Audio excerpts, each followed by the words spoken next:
Winter sleep used to be a calculated act of survival. Long before electric heaters, heated blankets, or insulated homes, people treated the bed itself as a heat retention system.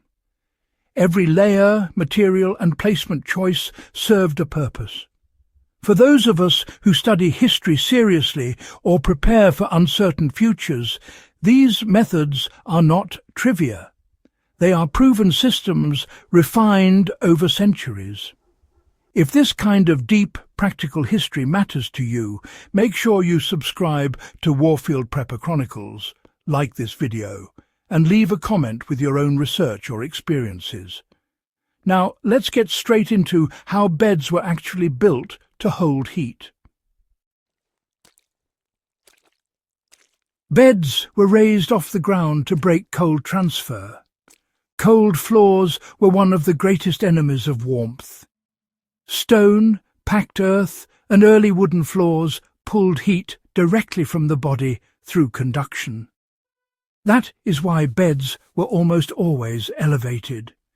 Even poor households use rope beds, straw pallets on wooden frames, or stacked planks to lift sleepers away from the ground.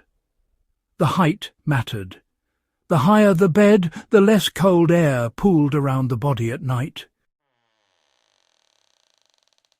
In farmhouses and military quarters, sleeping platforms were sometimes built chest-high to stay above freezing drafts. You can apply this today by raising a bed frame, using pallets, or sleeping on stacked insulating layers when heat is limited. Mattresses were designed to trap air, not provide softness.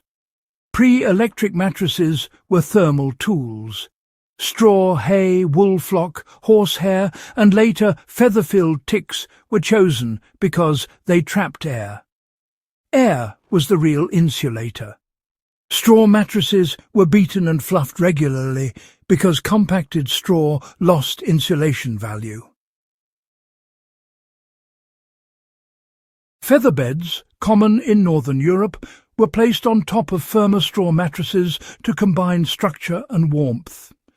This layering created dead air pockets that slowed heat loss. A modern equivalent would be, layering wool blankets or sleeping pads, rather than relying on just a single foam mattress in cold conditions.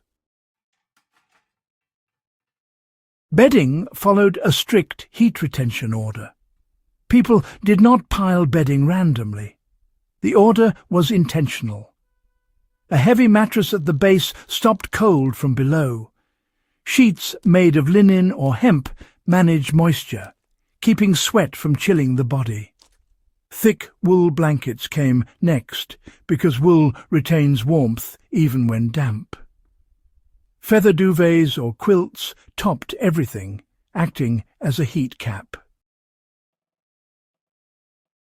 In some regions, multiple quilts were rotated seasonally rather than washed to preserve loft. This system is directly usable today by layering breathable materials first and dense insulation last, especially in unheated rooms. Canopy beds were not decorative luxuries, They were actually climate-control devices. Curtains trapped body heat, blocked drafts, and, reduced the volume of air that needed warming. In medieval Europe, box beds built into walls enclosed sleepers almost completely, often with doors. In Scandinavia, entire families slept in enclosed bed cupboards during winter. The heat from bodies accumulated quickly in these confined spaces. A practical modern takeaway is using curtains, tented sleeping setups, or even fabric room dividers to reduce heat loss in cold environments. Beds were often warmed before anyone climbed in. Bed warmers filled with embers, heated stones wrapped in cloth, or ceramic bottles filled with boiling water were placed under blankets to raise the initial temperature. Brick warmers were common in working-class homes because they retained heat for hours.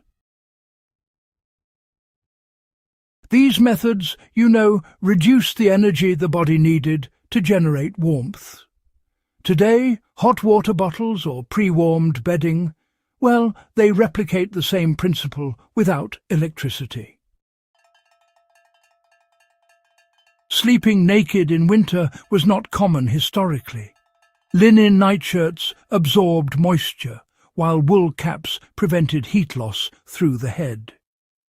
In extreme cold, people slept in multiple layers, sometimes including daytime garments.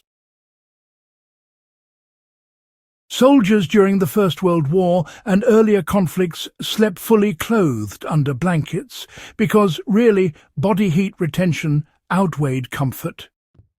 Modern sleepers in cold environments can apply this by wearing breathable base layers rather than relying solely on bedding. People shared beds for warmth without hesitation. Families, travellers, and even strangers in inns slept together because combined body heat significantly raised temperature. In rural areas, children slept between adults during winter to reduce heat loss. This practice was about thermal efficiency, not social norms. In survival scenarios today, shared sleeping arrangements or close proximity setups can dramatically reduce heat requirements. Beds were placed away from exterior walls, windows and doors. In many homes, beds were located near hearths or chimneys where residual heat lingered. Alcove beds built into interior walls benefited from surrounding insulation. Drafts were blocked with furniture or hanging textiles. Applying this now means positioning sleeping areas centrally within a structure and sealing airflow paths when heat is scarce. Historical bedding required constant upkeep. Mattresses were aired to prevent moisture buildup, blankets were brushed rather than washed to preserve fibres, and straw was replaced seasonally. Neglect reduced insulation quickly. This attention to maintenance is still relevant. Drying, fluffing, and rotating bedding materials extends their thermal performance. These bed systems worked because they respected physics, not convenience. They minimized heat loss, trapped air, controlled moisture, and reduced exposure to cold surfaces. None of this depended on electricity. It depended on understanding materials and environment. That is why these methods remain valuable to historians and preparedness-minded individuals alike. If you found this breakdown useful, subscribe to Warfield Prepper Chronicles for more serious historical survival knowledge. Like the video to support the channel, and leave a comment sharing insights from your own research.